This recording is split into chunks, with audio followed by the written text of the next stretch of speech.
Hi everyone. I'm sharing this bonus episode of Flourish After 50 with you today, and it's a little different. I originally recorded this conversation with a friend of mine, Melissa Braden, for another series I ran called Women 50 Plus Talk. It was an important conversation that she and I had, but the sound quality was a bit rough, so it's been sitting on my hard drive for a while, and I decided this week to pull it out, dust it off, and using some new AI editing tools, I've been able to improve the quality of sound somewhat, but I really didn't want to leave this episode sitting unlistened to.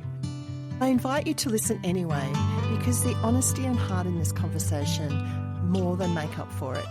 In this episode, Mel shares her reflections about what it was really like for her to step away from a big public service career when she took an early retirement package in her mid-50s.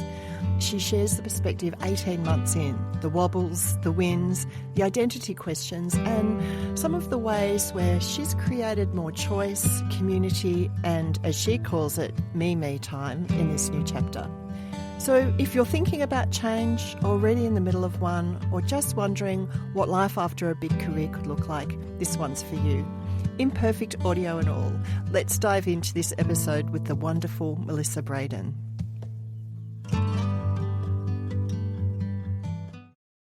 Today I'm joined by Melissa Braden. Mel, welcome. Hi, Sue. Lovely to be here. Mel's actively living life on her terms after a career of 25 years in the public service. And Mel, you and I know each other from a very early part in of our careers. We were studying at university together before we even kind of launched out into the world, and have kept in touch all of these years. And I'm really delighted to have you join me here today. Lovely. Yes, I do recall those early uni years.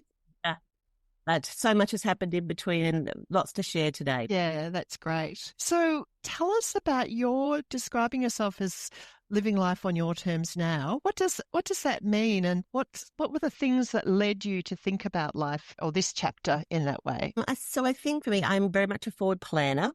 And so I kind of had a bit of a mid-40s kind of thinking in myself at that point in time. So quite early, thinking, what's my next 10 years look like? And then when I got to 50, what does that look like? And making some adjustments, knowing that there will be a time in my life where my son has left home, grown up. And so my life is going to be looking a bit different. And what level of control do I want to start to put in place and plan for to be able to have a life that's perhaps on my own terms? So that was about simple things of thinking about my financial situation and what, how would I attain independence in relation to that? What are some of my aspirations around my future directions? What has meaning for me in those kind of later years, my more mature years, moving forward, and how can I navigate that with my own direction as opposed to it being imposed on me? So that was kind of the impetus for me. And then I suppose part of my career, I reached some senior leadership roles, lots of high pressure in that space, lots of 7-day working kind of environments. And so I got to the point where I was starting to really evaluate my level of satisfaction in doing that particular work at that particular time of my life, so late 50s. And it was really when I started to break it down and utilising a bit of that life wheel and thinking about those quadrants. And one of those quadrants was job satisfaction. And I rated that about 15%, which was incredibly low. So I actually had a very low satisfaction. I loved what I did, but in terms of satisfaction of the environment, being within that kind of structure I felt disallowed me to be creative. So that was really a real kind of wake up for me that if I continue to travel in this low kind of space of job satisfaction, that my well-being would become even more affected than perhaps what it was at the time. And so it really kind of kicked me into perhaps thinking, okay, so I really need to start to change things, and what did that look like? And there were some opportunities for me to take an early retirement package that kind of came about, not simultaneously, but within the next couple of years of that. And I'd kind of had those other things in play around financial independence, etc. So I took a package and was kind of show me the money. and I accepted the money, but I also had a little plan in the background of a way forward for me. So it was really about taking a big, deep breath, being courageous within myself, knowing that I've actually achieved a lot in my life. And I just want to be able to achieve a lot more in my life, but I have more control over that and live it on my terms moving forward. So that was where I started and have got to at the moment. Still a journey, but it's where I've got to. So I'll ask you a little bit more about what's happened since you made that decision. But just rewinding back to when it became evident to you that there was an opportunity for an early retirement package. I mean, the word retirement isn't one that sits well with a lot of women, and particularly in thinking about that from a younger age. What did you think about retirement at that point? So it was a really interesting experience. So the package to me was not so much about retirement and an ending, it was about a beginning. So it was an opportunity to take a package which was, financially gave me a bit more independence, but it was about that starting the beginning for me. But I accepted a package, say in early February, but didn't actually depart until November. So I had a very long period of time of psychological preparation as well as kind of getting things in order for myself. Once I kind of announced that I was taking a early retirement package, it was very interesting how I was treated because I was still very committed to what I was doing, but I started to experience people checking me out before I checked out. And that was around, well, you won't be here, so you don't need to be included in these meetings. And all of a sudden your voice that had some platform previously was being a bit more silenced because you no longer had value because you were leaving. So I found that really quite difficult at the time. But I am quite reflective, so I draw on that energy to say, well, okay, so if I don't need to be in that meeting, that's actually going to free me up to do a bit more productive work. So I just use that to my own advantage rather than kind of stepping into the narrative or buying into that narrative that for me was actually had a negative connotation. So it was a really interesting experience of how I was treated and responded to. It was all as if my brain had, become lost. There's nothing left in there because you were going anyway. So you're part of this group of people that was going to be, disregarded moving forward because you're retiring. So I just use that as an opportunity. I'm a half glass full lady very much. So I can hear that.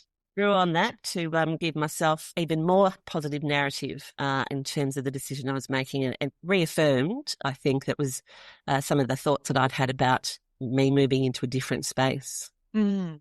Yeah, and it sounds like that long lead in time, or the long time between it being unknown and you leaving is kind of when that all happened. Mm. I'm interested in the word retirement and whether you describe yourself as retired, or how do you think about yourself now?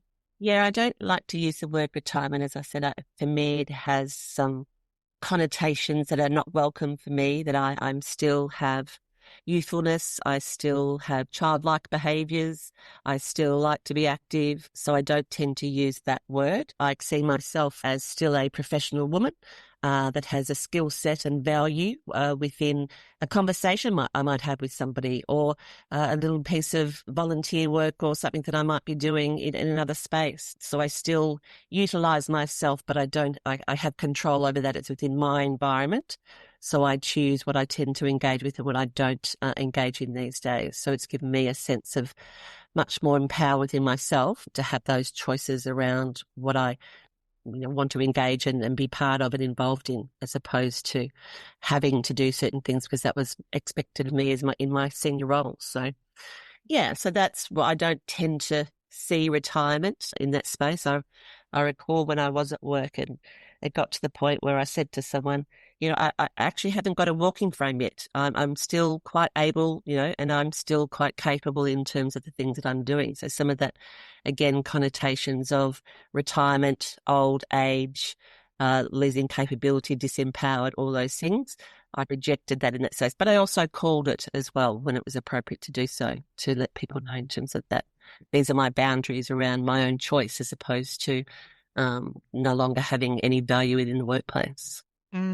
So it sounds like you really have made a significant work change and life change that you're saying isn't the end of work for you. No. It's a new phase. So tell us, what are some of, you mentioned earlier that there were some elements that you had and were ready to put into play once you stepped out of the public service. So what were some of those things? So some of those things that I'd worked towards was financial independence to a point. I think at times it's kind of like when you're younger, it's never a good, never the right time to have a child, or it's never the right time to buy a house because of the financial burden that sits around that. So it's never the right time to retire. So it's about understanding and getting some advice, I suppose, professional advice around what kind of, superannuation I needed, what were my thresholds for that.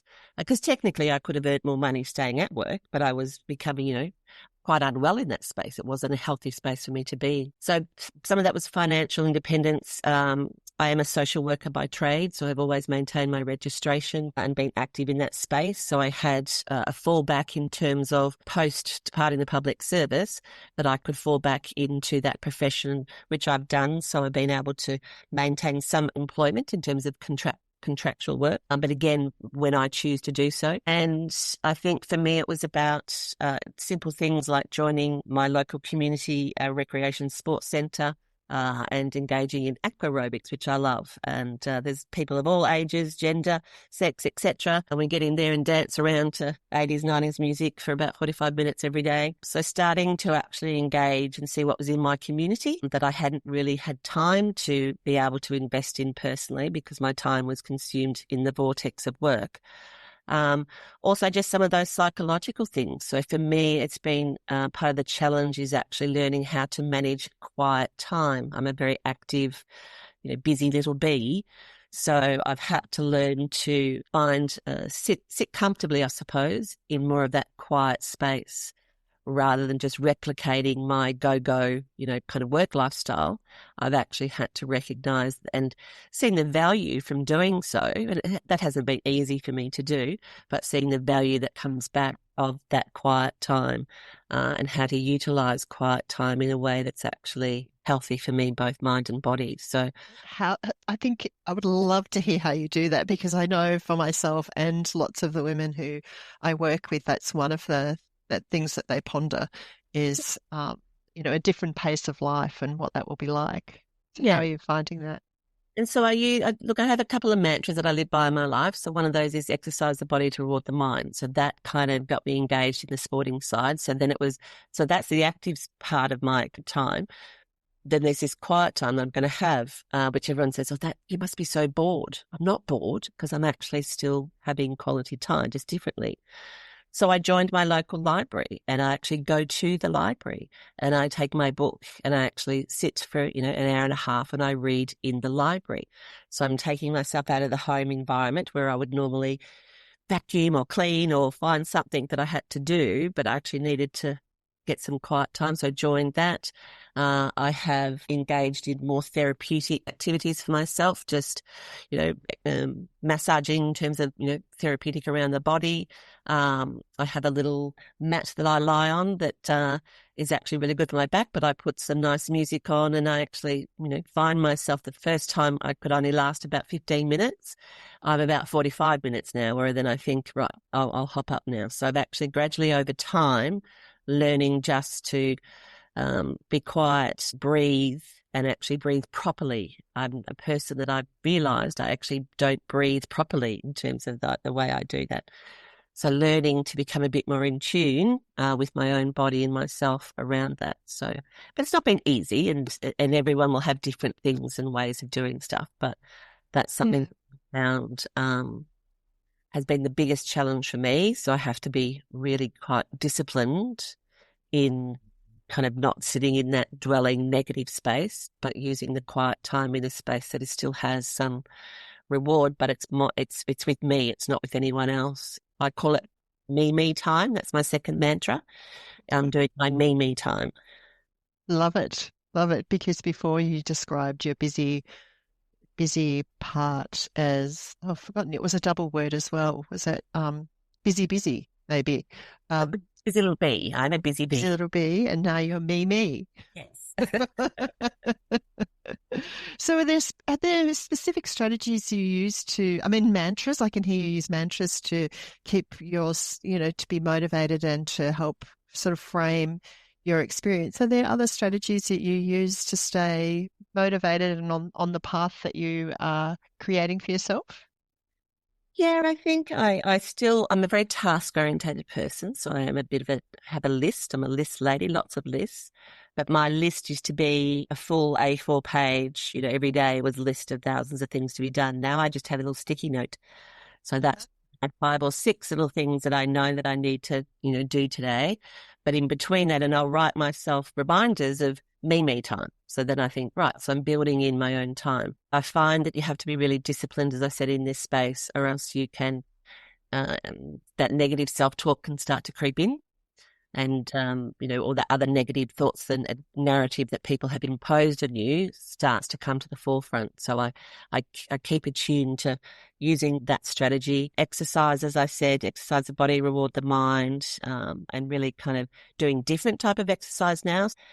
And it's about connecting with community and my friends. So, actually reaching out and let's organise a lunch date or a walk and lunch. We often do lunch walks, which are really great, where, we can talk about our current experiences and things like that.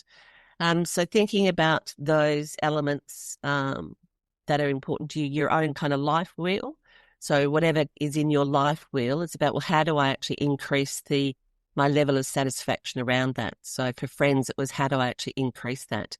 And that's about actually, locking things in, looking actively in your community of activities you'd like to do or musicals to go to or, things like that. So I use some of those kind of strategies, I think, just to keep myself in that space of living that life on my own terms and not dropping back into some old patterns and behaviours, which do happen. And I have to remind myself that actually you can just slow down, Mel, and breathe. Everything will land somewhere. It always does, and it always has. And give myself that opportunity to kind of take the next step forward in something I might be looking to do or achieve. I always love your self-insights and your self-reflection and the way that you strive to think positively and with a growth mindset and acknowledging that negative thoughts creep in, that's natural, but kind of moving closer and inching closer to that positive thinking. It's really enjoyable to hear how that's supporting you in this process. You talked then about friends, and I guess one of the questions I hear from women who are considering retiring early or leaving their formal workplace and starting a different life is they're concerned that everyone else they know is going to be working and they won't have the same availability as them. How have you found social connection for you Yeah, outside of the public service? and that was, I suppose, again, because I was 55 at the time. So just the day before I turned 56, I actually departed public service, which had been a goal that I'd actually set to not necessarily retire, but to be able to retire or depart from work at that point in time. So I was in the younger kind of age group. So a lot of my friends do still continue to maintain full-time employment. But I have a few other friends that don't. So that's kind of where we've started to get together and join, I suppose, on our similarity of our situation at the moment. So we've drawn on each other's kind of strengths to engage a bit more and do those things.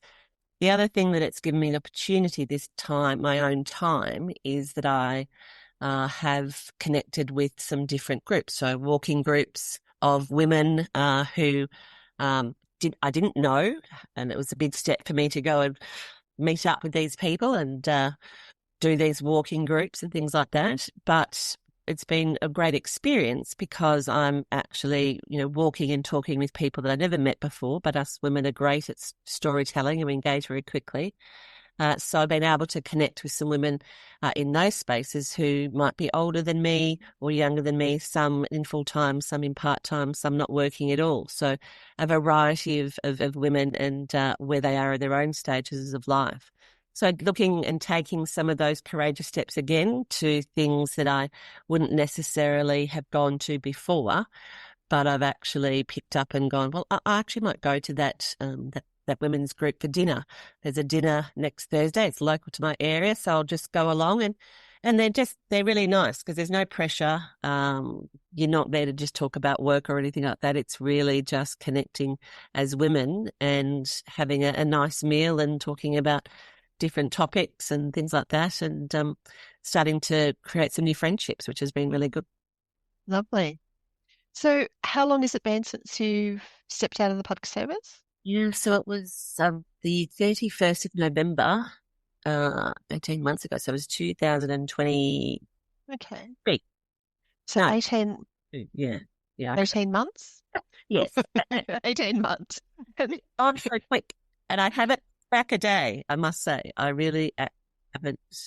I thought I might have some of those moments of, what have I done? Perhaps I shouldn't have done this. Oh my God, we don't.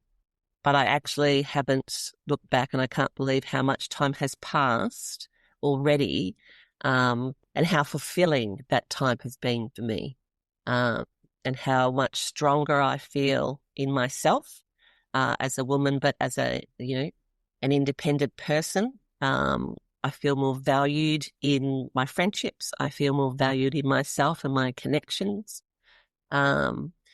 And haven't looked back at all. I don't miss the vortex one iota. So what's the biggest sort of lesson you've had about yourself, like the learning about yourself that you've experienced, if you think back on the last 18 months? I think part of the challenge for me was that I had, so my previous role was a regional general manager, and I've had leadership roles. So I had titles that gave me a certain level of, where I sat in the hierarchy. It brings a certain kind of value to you as a person. So when that was gone, and people kind of said, "Well, what do you do?" And it's like, "Oh, well, how do I describe myself now? What am I? I don't want to be retired because I don't see myself as in that language." So I kind of suffered the reverse, or the kind of extension of the imposter syndrome. So, we go through our careers at time and we're doing things and we think, that's not me. I can't possibly do this. Yet I, did them very well and eloquently and successfully.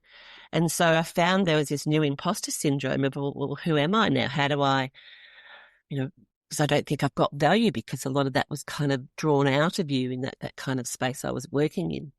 And so I've had to, that's been the narrative that's been the hardest one for me to kind of, am I a social worker now, or am I a retiree now, or am I, just a single mum now, and it's living alone and an empty nest person? So I had to really think about, and I actually worked through it in my own supervision that I have for social work, and actually wrote myself a kind of narrative around when I'm, delivering perhaps some training or something that I might be doing a bit of contract work. How do I introduce myself? Because I'm no longer have that title that has a whole lot of things that people already know that comes with that title. So that was probably one of the biggest challenges for me, was just how do I articulate who I am that doesn't necessarily associate itself with a title that was a previous work title, that was history. How do I rewrite the new chapter with describing myself? So the hardest part for me for a while, it made me really quite nervous when I was asked. Yeah, I can imagine. I can understand why, because it's essentially about identity. Yes. And you've been in the process of forming a new identity. And where would you say you've landed with that then? How would you describe yourself at a training now? And so I do senior facilitation. So I work for a psychology company now, doing some contract work. I work maybe 7 days a month, maybe, but I choose when to do that work and when not to. So I have some choice over that. So I describe myself as a senior facilitator who's worked in the public service for 25 years. I've held senior leadership roles and managed multidisciplinary teams across both Victoria and Queensland. and I'm very passionate about, psychological safety and the things that come with that. So that's the kind of work that I do now, which is actually sharing. So I found my new way of being able to share my past and support growth in others to actually have a more fulfilling kind of perhaps work experience, currently their employment experiences and moving forward. So I love the sharing, what I'm giving back to younger people who are moving through their own careers, who are working in private, public, a whole range of kind of environments, that I actually have so much to give. And I see it be absorbed in, a virtual training meeting and things like that, and get some lovely feedback around, how knowledgeable and what I've been able to bring from my own experiences and knowledge into that space. So, but I was very anxious about doing that at first because I thought, but I'm the retired person that, lost their brain because they were getting old. Yet I've recognised the value of all that life experience is an opportunity for me to share and assist others to grow and develop and have a much greater level of satisfaction in their jobs. So, Yes, it's a really different framing, isn't it? And Chip Connolly talks about it as elderhood, and this phase of kind of midlife and beyond as being where we have crystallized knowledge that is available for for sharing and mentoring and supporting others. At the same time, continuing to be as curious as we are wise. And I hear that in you as well, which is a really interesting and a different life stage. what I also, and just So go sort of on. what I've gained from doing this training is I operate very much off a learning environment. So I still want to learn. So by delivering training or interacting with people in the community, I'm still learning. So I'm taking in lots more. So that's, giving me a lot more kind of, food for thought and processing, and keeps my mind really active as I kind of be part and engage in that. It's not just me delivering, it's actually me taking something back as well every time that I do it. So it's a great experience. And have there been any times over the last 18 months where you've just kind of given yourself a huge high five for, your achievement and your progress in this time? Yeah, I think so.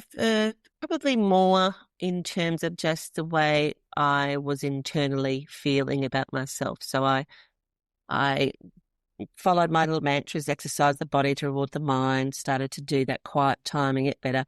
And the other thing that I changed was my relationship with food. I have never had a good relationship with food. I'm a very boring eater, and probably I am an assembler as opposed to a creator of food. So I assemble food on a plate. Love that. And what I have, and I probably, because of the work hours I was keeping, it was fast, quick assembly, which was kind of, heavy food, not particularly perhaps good for me. So once I started to decide, perhaps I need to change the load of my fridge. So I now have more veggies than anything else in comparison to the other parts of my fridge, whereas it probably was a bit the other way. It was like frozen veggies that you could shove in the mic and be ready in 2 minutes because that's about as much time as I had. So with some of those things, I think in a combination, the high five is I actually feel better, I feel lighter, I feel more energized, I feel more capable within my own body to take on new challenges in my chapter. So I do lots of high-risk activities. I go abseiling, I go kayaking. I get there because I forget that I'm not 25. I book these things and I think, this looks so much fun, what a hoot. And then I get there and I look up the giant kind of cliff and go, right, well, it's too late now. You can't back out. Give it a go. And I do. And yes, I'm a bit terrified, all the rest of it. But when I finished it, high five, because I've done it and I feel exhilarated in doing that. So I know that's not everyone's cup of tea, those types of activities. So it can be anything, but just putting yourself out there and go, yeah, let's just, abseil off that cliff and it'll all be good, I'm sure. I love that example because it's also something that is pushing you to your edge, to your slightly beyond your comfort zone. And we know that that's really good for us to be stretching ourselves or continuing to stretch ourselves. So that's a really great example of that. So for someone who's listening to this who is on the precipice of a decision or has made the decision and is transitioning out of a career, so what you're saying is you continue to work, so it's not as though your working life is over, but you've left a significant career. What would be your sort of number one top tip for them in or sage advice for that taking that step? I think that's a bit of a tricky one. I think for me, I'd encourage people to really start to become aware of the self-talk. So self-talk will either enable us to change or it will disable us in terms of change. So when I became more aware of my own self-talk, that was disabling me from the change because it was a fear of this or this, is it the right time, or perhaps I don't have enough money, or what will I do, and all those negative kind of things that were coming to that space. When I became more aware of that, I started to challenge my own, so encourage people to challenge your own self-talk, to reframe some of that in a different way that's got the positive twist. So if I do this instead of, well, therefore I don't have a job and I don't have the title, but I have choice.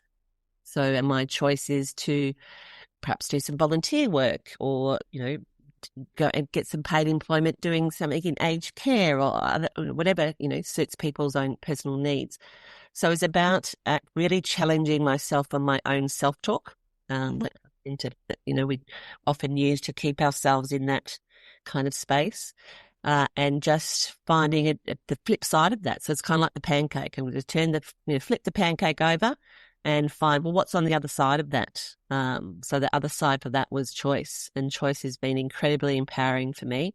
And I really love the life that I am living. Of course, it has challenges, life in general has challenges, but I'm so much more capable and able to manage that within my own kind of my own vortex now, which is not one that was sucking me down. This vortex is actually, giving me wings, I suppose, to, go off and flitter off and give things a go and try new things and Jump off cliffs and dip kayaking and all that kind of stuff.